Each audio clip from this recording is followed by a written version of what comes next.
Hello class 12 welcome back to concept capsule. நாங்கள் விக்கி அண்ணா. So நம்ம நேற்று வந்து ரேடியோ ஆக்டிவிட்டினா என்னன்றதுலாம் பார்த்தோம், அண்ட் ஸ்டெபிலிட்டி கர்வ்னா என்னென்னு பார்த்தோம். அந்த கிராஃப் ஒரு வாட்டி சின்னதாக ஒரு ரிவிஷன் மட்டும் பண்ணிவிட்டு இன்றைக்கி வீடியோவை நம்ம ஸ்டார்ட் பண்ணலாம். ஸோ அந்த கிராஃபில் என்னென்னா, இந்த இடத்துல நம்பர் ஆஃப் ப்ரோட்டான்ஸ் இருக்கும், இந்த இடத்துல நம்பர் ஆஃப் நியூட்ரான்ஸ் இருக்கும். ஓகே, ரெண்டும் நீங்கள் எக்ஸ்சேஞ்ச் பண்ண கூட ஒன்றும் பிரச்சனை இல்லை. ஓகே, அதுக்கப்புறம் என்ன ஆகும்னா, N/P ரேஷியோஸ் வச்சு நம்ம என்ன பண்ணுவோம்னா கிராஃப் வரைவோம். வரைஞ்சோம்னா இப்படி வந்து இனிஷியலாக லெசன் Z = 20 வரைக்கும், அதாவது அட்டாமிக் நம்பர் 20 வரைக்கும் N = Pன்ற மாதிரி, அதாவது ப்ரொபோஷனாலிட்டி கிராஃப் மாதிரி வரும். X = Y கிராஃப் மாதிரி ஸ்ட்ரெயிட்டாக வரும். அதுக்கப்புறமா இந்த கிராஃப் வந்து ஏறும். ஸோ அதுக்கப்புறமா பிஸ்முத் வரைக்கும், அட்டாமிக் நம்பர் 83 வரைக்கும் இது என்ன ஆகும்னா கண்டினியூஸாக போய்கிட்டே இருக்கும். சரியா? ஸோ இந்த மாதிரி ஃபார்ம் பண்ண லைன், ஓகே, இந்த இடத்துல வந்து ஈக்குவல் தான் இருந்துச்சுன்னா ஆக்சுவலாக இப்படி வந்திருக்கணும்.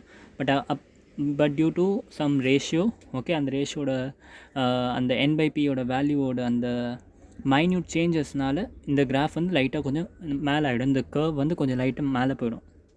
ஓகே, ஸோ இந்த கர்வ் பற்றி படித்தோம். இது வந்து ஸ்டெபிலிட்டி கர்வ்னு சொல்லுவோம். இந்த கர்வ்க்கு மேலே வர எல்லா எலிமெண்ட்டுமே, ஓகே, இந்த கர்வுக்கு மேலே வர எல்லா எலிமெண்ட்டுமே வந்து நமக்கு எப்படி இருக்கும், ஸ்டேபிளாக இருக்கும், ரேடியோ ஆக்டிவாக இருக்காது. ஆனால் இந்த கர்வுக்கு மேலே இருக்க ரீஜனில் என்னென்ன எலிமெண்ட்லாம் வருதோ அது, இல்லை கீழே இருக்க ரீஜன் என்னென்ன எலிமெண்ட்லாம் வருமோ அது, ஓகே, அந்த N/P ரேஷியோஸில் எந்தெந்த எலிமெண்ட்லாம் வருமோ அந்த எல்லா எலிமெண்ட்டுமே ரேடியோ ஆக்டிவாக இருக்கும். இதான் பார்த்தோம். சரியா? ஸோ இப்போ கீழே இருந்துச்சுனாக்கா ஆல்ஃபா டிகே நடக்கும், மேலே இருந்துச்சுன்னா பீட்டா டிகே நடக்கும். ஸோ இதை பற்றி தான் இப்போ படிக்க போகிறோம். சரியா? ஸோ இப்போ வந்து கொஞ்சம் கொஞ்சமாக நம்ம வந்து ரேடியோ ஆக்டிவில் ஆல்ஃபா, பீட்டா அண்ட் காமா டிகேலாம் என்னன்றதை டீட்டெயிலாக படிக்க போகிறோம். சரியா? அது வகையில் இன்றைக்கி வந்து ஆல்ஃபா டிகேவை பற்றி டீட்டெயிலாக படிப்போம். அதில் வந்து இந்த கர்வில் வந்து கீழே N/P ரேஷியோ வந்து இந்த ஸ்டெபிலிட்டி கர்வ் கீழே இருக்குது, சம்வேர் இங்கே இருக்குது. ஸோ இங்கே இருந்துச்சுனாக்கா ஆல்ஃபா டிகே நடக்கும். அது ஏன் நடக்கும், எப்படி நடக்கும்ன்றதெல்லாம் டீட்டெயிலாக பார்க்க போகிறோம். ஓகே, ஜஸ்ட் NCERT மட்டும் இல்லாமல் உங்களோட நீட் பேஸ் கவர் பண்ணியிருக்கேன். ஓகே, முக்கியமான ஃபார்முலாஸ், கைனெட்டிக் எனர்ஜி எப்படி கால்குலேட் பண்ணுறது, மொமெண்டம் எப்படி கால்குலேட் பண்ணுறது, இதெல்லாம் வந்து நீட் லெவலில் இருக்குது கொஸ்டின். ஸோ அதையும் சேர்த்து உங்களுக்கு கவர் பண்ணுற மாதிரி தான் இந்த வீடியோவில் இருக்கும். சரியா? ஸோ நம்ம ஸ்டார்ட் பண்ணால் இன்றைக்கி வந்து ஆல்ஃபா, பீட்டா, காமா டிகேயில் ஃபஸ்ட்டு ஆல்ஃபா டிகேவை பற்றி டீட்டெயிலாக படிக்க போகிறோம்.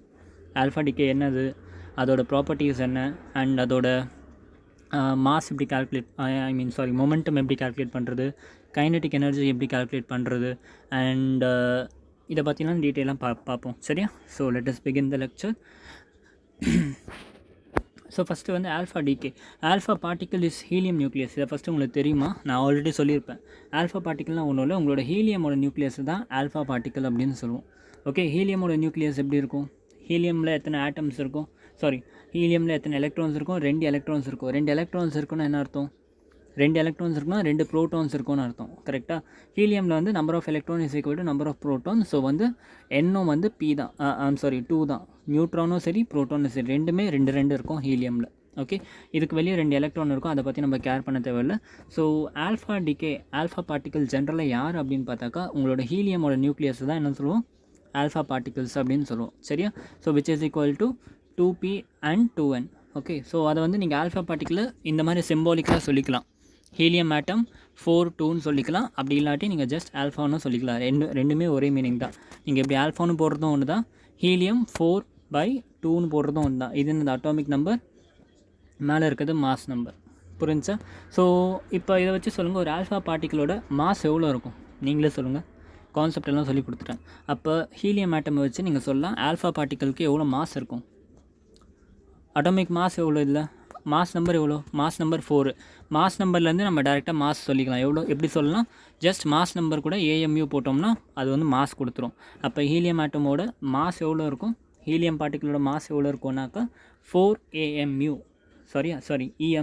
EMU சொல்லிட்டுருக்கேன். 4 EMU தான் ஹீலியம் ஆட்டமோட மாஸ். இது வரைக்கும் கிளியராக புரிஞ்சா? சூப்பர். சார்ஜ் எவ்வளோ இருக்கும், சார்ஜ் ஆப்வியஸாக எத்தனை ப்ரோட்டான்ஸ் இருக்கோ அத்தனை சார்ஜ் தான் அதில் இருக்கும்.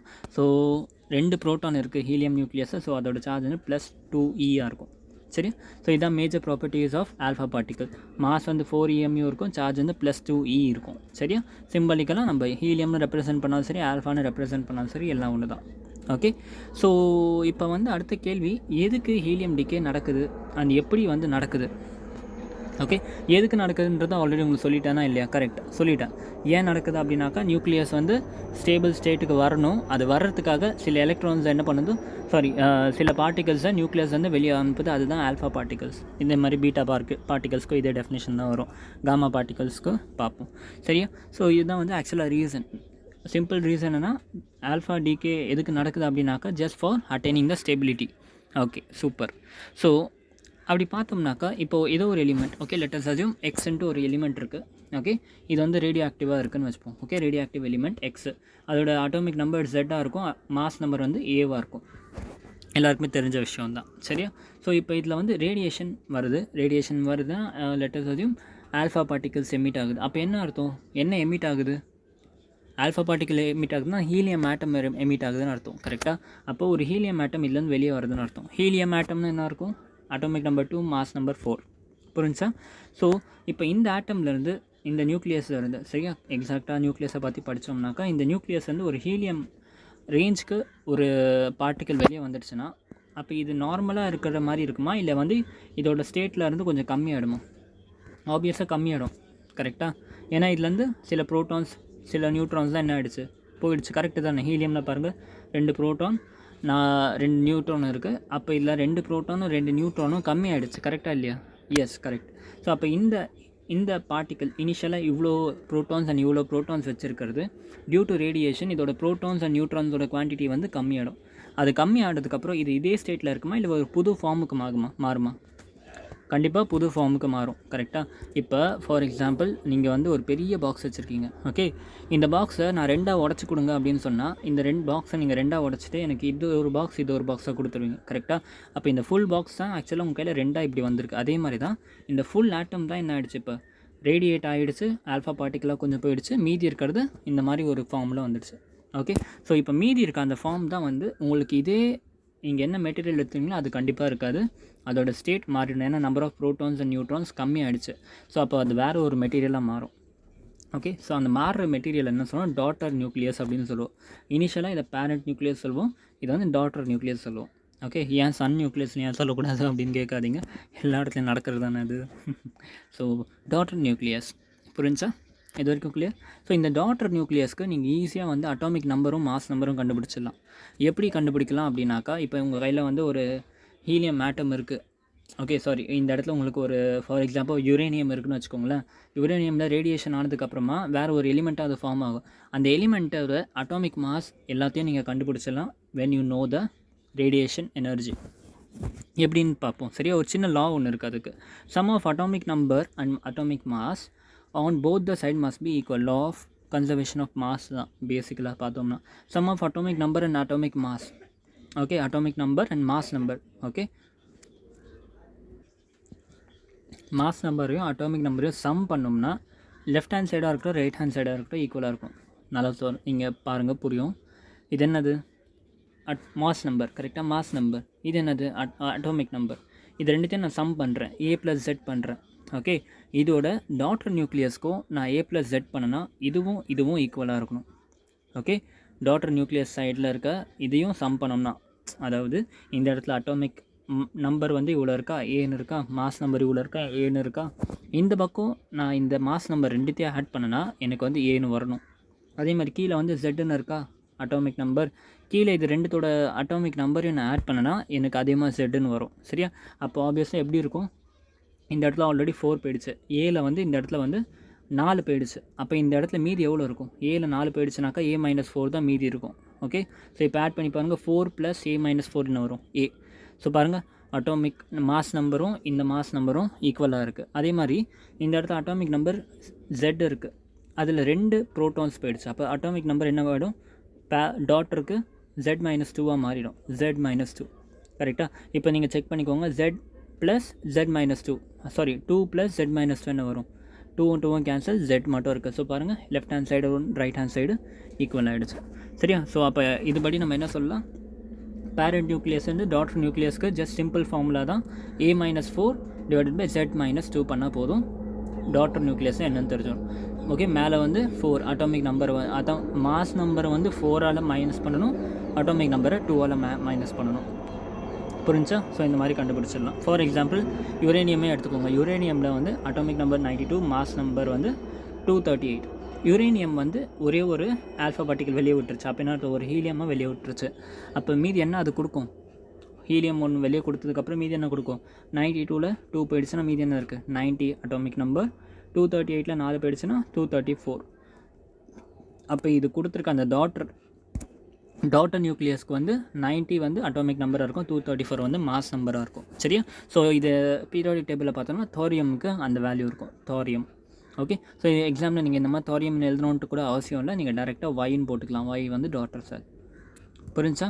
கிளியர்? இது வரைக்கும் நோ டவுட்டில்? சூப்பர். ஸோ நான் உங்களுக்கு இதை பற்றி சொல்லிட்டேன். ஆல்ஃபா டிகே ஏன் ஹேப்பன் ஆகுது? In order to stabilise a nucleus by varying the N/P ratio. இந்த டயக்ராமில் பார்த்தோம்னாக்கா ஆல்ஃபா டிகே எப்போ நடக்கும் அப்படின்னா, ஸ்டெபிலிட்டி கர்வ் இங்கே இருக்குது. ஓகே, ஸ்டெபிலிட்டி கர்வ் இங்கே இருக்குது. இப்போ ஏதோ ஒரு ஆட்டமுக்கு N/P ரேஷியோ இங்கே இருக்குது. ஓகே, அப்போ என்ன பண்ணணும்னா அந்த ஆட்டம் அதோட N/P ரேஷியோவை வேரி பண்ணி என்ன பண்ணுவோம்னாக்கா, இப்போ இதோட N/P ரேஷியோ வந்து கம்மியாக இருக்குது. இந்த ஸ்டெபிலிட்டி கர்வ் என்ன சொன்னால் 1.6 வரைக்கும் இருந்துச்சுனாக்கா ஸ்டேபிளாக இருக்கும். 1லேருந்து 1.6 வரைக்கும் இருந்துச்சுனாக்கா அந்த கர்வ் இது வரைக்கும் இருக்கும்னு சொல்லியிருக்கேன். இந்த இடத்துல வந்து 0.5 0.4 அந்த மாதிரி தான் இருக்குது. அப்போ என்ன பண்ணணும்னா ஆல்ஃபா டிகே பண்ணி it will try to come to this state. அந்த 1.6 கிட்ட வர்றதுக்கு ட்ரை பண்ணும். அப்படி வந்துச்சுனாக்கா அது வந்து ஸ்டேபிள். ஓகே, ஸோ இது வந்து நம்ம ப்ரூவ் பண்ணி பார்ப்போம். இது கரெக்டாக இப்போ யுரேனியம்லேருந்து தோரியமுக்கு மாறிச்சில் இது வந்து ஸ்டெபிலிட்டியை நோக்கி போகுதான்னு செக் பண்ணலாம். எப்படின்னா இதுக்கு N/P ரேஷியோ கண்டுபிடிப்போம், அதே மாதிரி தோரியமுக்கு N/P ரேஷியோ கண்டுபிடிப்போம். ஓகே, கண்டுபிடிச்சோம்னா தெரிஞ்சிடும். இப்போ யுரேனியமுக்கு N/P ரேஷியோ என்னது? ஃபஸ்ட்டு ப்ரோட்டான் எவ்வளோன்னு தெரியணும். ப்ரோட்டான் வந்து 92 இருக்குது. So P = 92. N எப்படி வரும்? இதையும் மைனஸ் பண்ணோம்னா நியூட்ரானோட நம்பர் கிடச்சிடும். ஸோ 238 - 92 பண்ணோம்னாக்கா ஐ திங்க் 146 வரும். ஸோ N/P ரேஷியோ எடுத்து போட்டோனாக்கா 146 / 92 வந்து 1.58. 1.6 கிட்ட வந்தால் தான் ஸ்டேபிளாக இருக்கும்னு சொல்லியிருந்தேன். 1.58. ஓகே, ஸோ இது வரைக்கும் இருக்கட்டும். இப்போ அடுத்து தோரியமுக்கு பார்க்குறோம். தோரியமுக்கு பார்த்தோம்னா N/P ரேஷியோ பார்க்குறோம். N/P ரேஷியோ பார்த்தோம்னா ப்ரோட்டான் வந்து 90 இருக்குது, நியூட்ரான் வந்து 90 - 234 பண்ணோம். கரெக்டாக பண்ணோம்னா 144 அப்போ 90 வரும், ஈக்குவல் டு 1.6. ஸோ பார்த்தோம்னா என்ன இருக்குது? N/P ரேஷியோ அதிகமாகிட்டே இருக்குது. அப்போ என்ன அர்த்தம்? கீழே இருக்குன்னா ஆல்ஃபா பார்ட்டிக்கல் எமிட் பண்ணிவிட்டு அது வந்து ஸ்டெபிலிட்டி கர்வுக்கு கொஞ்சம் கொஞ்சமாக மேலே வந்து இந்த கர்வ் மேலே வர ட்ரை பண்ணும். சரியா? கிளியர்? அவ்வளோதான்டா. Due to the emission of alpha particle N/P ratio increases along with lot of energy released. Super, எனர்ஜியும் ரிலீஸ் ஆகுது. கரெக்டு தானே? ஆல்ஃபா பார்ட்டிகல்ஸ் மட்டும் எமிட் ஆகாமல் ஆல்ஃபா பார்ட்டிகல்ஸ் கூட எனர்ஜியும் எமிட் ஆகும். ஓகே, ஸோ இது வந்து நார்மல் ஃபிசிக்ஸ் கிடையாது, இது குவாண்டம் ஃபிசிக்ஸ். ஓகே, இங்கே வந்து எனர்ஜி கூட வேறு ஒரு ஃபார்முக்கு கன்வெர்ட் ஆகும். ஃபார் எக்ஸாம்பிள் மாஸ் வந்து எனர்ஜியாக கன்வெர்ட் ஆகிடும். ஏன்னா இது quantum physics. Okay, quantum physics வந்து லாஸ், ரூல்ஸ் எல்லாமே டிஃப்ரெண்ட் டோட்டலாக. ஓகே, ஸோ என்ன ஆகும் அப்படின்னா பேசிக்கலாக என்ன சொல்ல வரேன்னா, இந்த இடத்துல நம்ம எங்கேயுமே எனர்ஜியை யூஸ் பண்ணலை. கரெக்டாக? இன்புட்டும் எதுவும் எனர்ஜி கொடுக்கல, அவுட்புட்டும் நம்ம எனர்ஜி எதுவும் வாங்கலை. பட் ஆக்சுவலி என்ன நடக்குதுன்னா இங்கே எந்த எனர்ஜி கொடுக்கல, ஆனால் இந்த ஃபுல் ரியாக்ஷன் நடந்ததுக்கப்புறம் உங்களுக்கு எனர்ஜியும் வரும். ஓகே, கொஞ்சம் எனர்ஜியும் கிடைக்கும். ஆப்வியஸாக எனர்ஜி கிடைக்கிறதுனால தான் நம்ம நியூக்ளியர் ரியாக்டர், நியூக்ளியர் பவர் பிளான்ட்லாம் யூஸ் பண்ணிக்கிட்டு இருக்கோம். கரெக்டாக? So we are getting energy also along with this radiation. இந்த எனர்ஜி எங்கேருந்து வந்துச்சு அப்படின்னு கேட்டாக்கா பேசிக்காக ரொம்ப மேஜிக். ஓகே, ஸோ இங்கே இருக்கும்போது இது ஒரு மாஸ் இருக்கும்.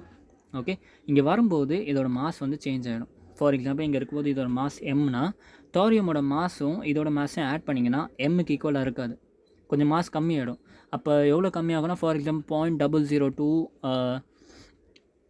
எலக்ட்ரான் வோல்ட் மாஸ், 0.002 மாஸ் கேஜின்னு வச்சுக்கோங்க. ஃபார் எக்ஸாம்பிள் ரொம்ப சிம்பிளாக சொல்கிறேன், 0.002 கேஜி மாஸ் வந்து கம்மியாக இருக்குது, ரொம்ப ரொம்ப கம்மி மாஸ் தான் கம்மியாக இருக்குது. இந்த மாஸ் தான் என்ன பண்ணுது? எனர்ஜி கொடுக்குது. நீங்கள் கேட்கலாம், law of conservation of energy படி இதுவும் ஈக்குவலாக தானே இருக்கணும் அப்படின்னா இது குவாண்டம் ஃபிசிக்ஸ், இங்கே எந்த லாவும் கிடையாது. ஓகே, இந்த இடத்துல எந்த லாவும் நீங்கள் ப்ரீவியஸாக படித்த லா எதுவுமே அப்ளிகபிள் இல்லை. ஓகே, இங்கே மாஸ் வந்து எனர்ஜியாக மாறிடும். அதுக்கு ஈக்குவேஷனும் இருக்குது. இப்போ ஈக்குவேஷன் காமிப்பேன், குவாண்டம் ஃபிசிக்ஸ் பேஸ் பண்ணி மாஸு எனர்ஜியாக மாறுறதுக்கான ஈக்குவேஷனும் உங்களுக்கு கொடுப்பேன். சரியா?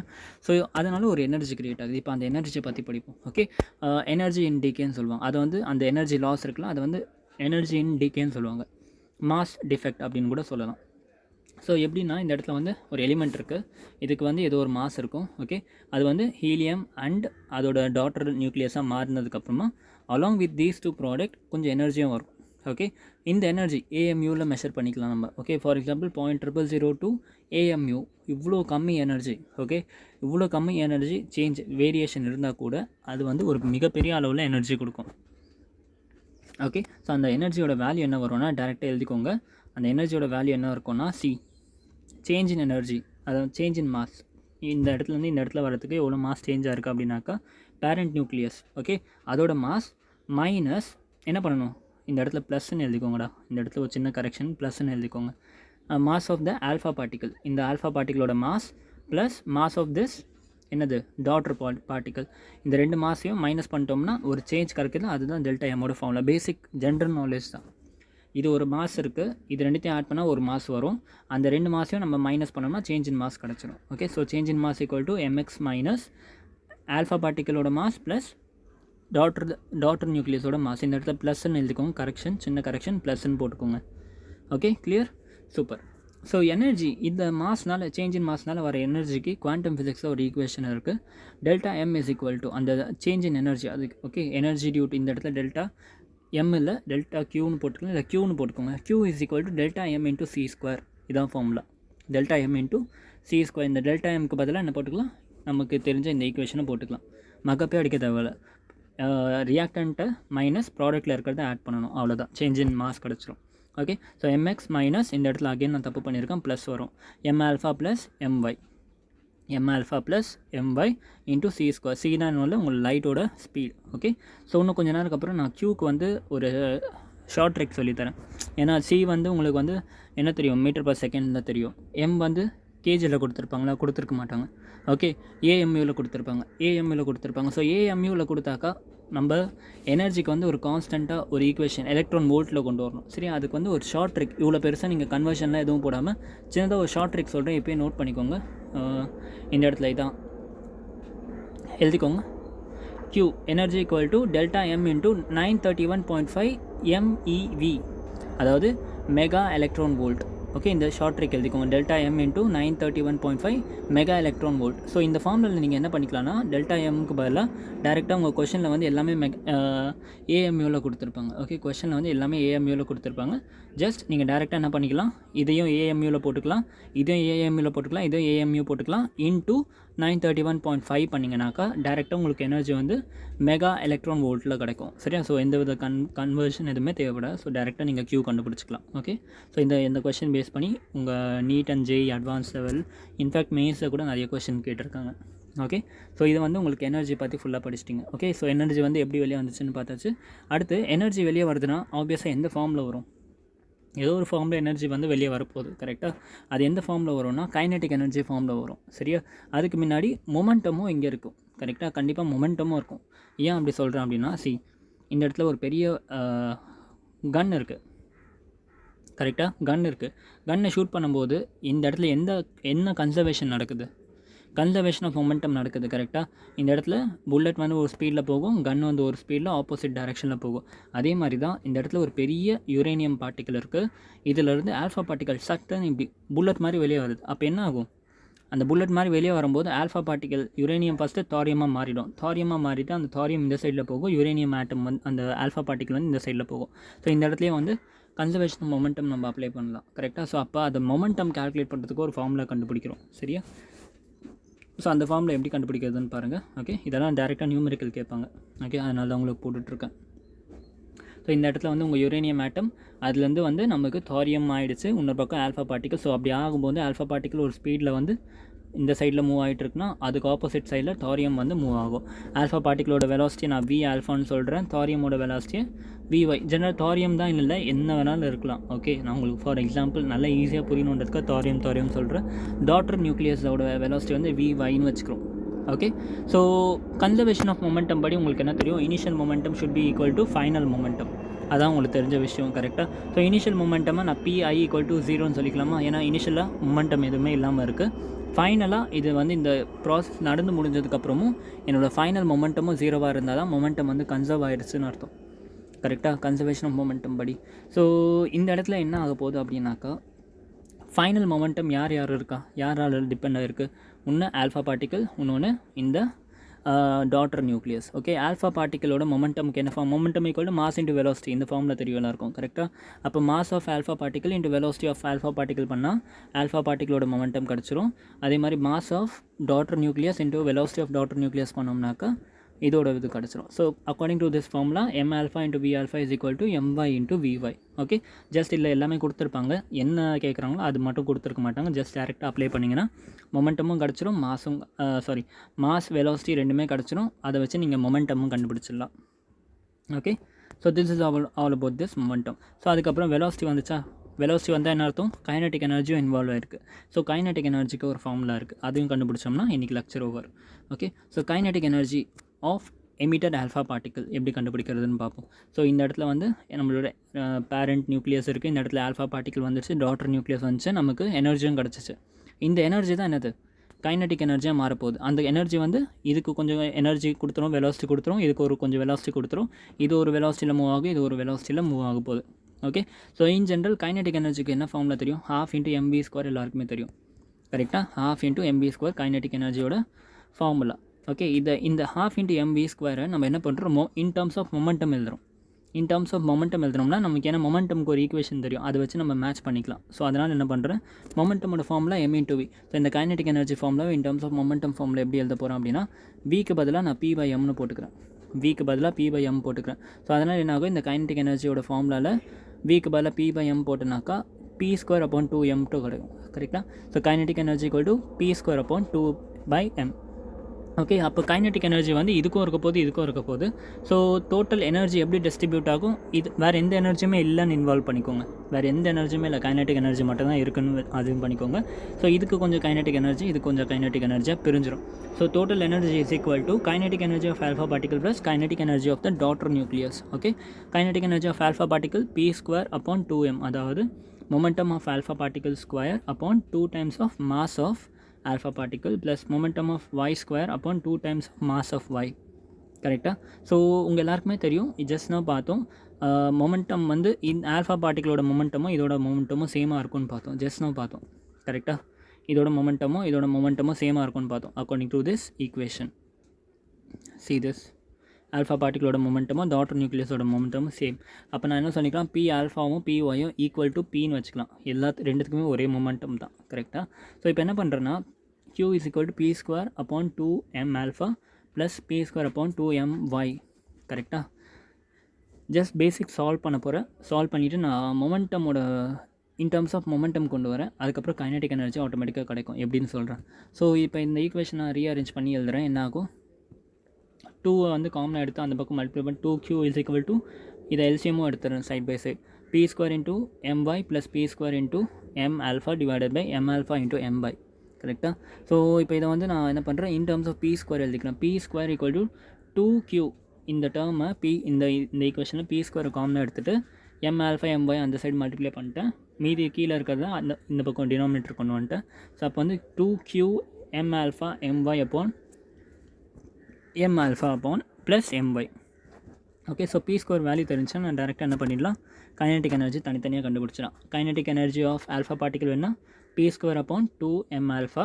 Kinetic energy of daughter nucleus வேணால் p²/2my பண்ணால் போதும். ஸோ p² வேல்யூ கண்டுபிடிச்சிட்டோம், which is equal to 2q m alpha my upon m alpha plus my. Okay, so இப்போ இந்த ஈக்குவேஷனை கொண்டு போயிட்டு நம்ம இங்கே சப்ஸ்டியூட் பண்ணோம்னா 2qவில் இந்த இடத்துல 2வும் அந்த 2வும் கேன்சல், m alpha கேன்சல், இந்த இடத்துல 2வும் கேன்சல் ஆகிடும், myயும் கேன்சல் ஆகிடும். ஸோ மீதி இருக்கிறதுலாம் ஜஸ்ட் ரொம்ப simple, qmy. Okay, so alpha particle எடுத்திங்கன்னா 2வை கேன்சல் பண்ணிவிடுங்க. அதுக்கப்புறம் என்ன கேன்சல் பண்ணணும், my கீழே இருக்குல்ல, ஆல்ஃபா பார்ட்டிக்கல் எடுத்தோம். ஆமாம், கீழே myன்னு இருக்கும். 2வும் myயும் கேன்சல் ஆகிடும். சாரி, ஆல்ஃபா பார்ட்டிக்கல் எடுத்தோம்னா 2வும் m alphaவையும் கேன்சல் பண்ணிவிடுங்க. மீதி என்ன இருக்குது, qவும் my upon m alpha plus my. அதுவே வந்து நீங்கள் டாட்டர் நியூக்ளியஸ்க்கு எடுத்திங்கன்னா 2 கேன்சல் பண்ணிவிடுங்க, டாட்டர் நியூக்ளியஸோட மாஸை கேன்சல் பண்ணிவிடுங்க.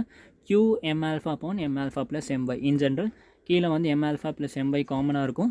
இந்த இடத்துல q into my, இந்த இடத்துல q into m alpha. அப்படியே இதுக்கு ஆப்போசிட்டாக இருக்கிற மாஸை வந்து மல்டிப்ளை பண்ணணும். ஸோ இதுதான் வந்து கைனடிக் எனர்ஜிக்கான ஃபார்முலா.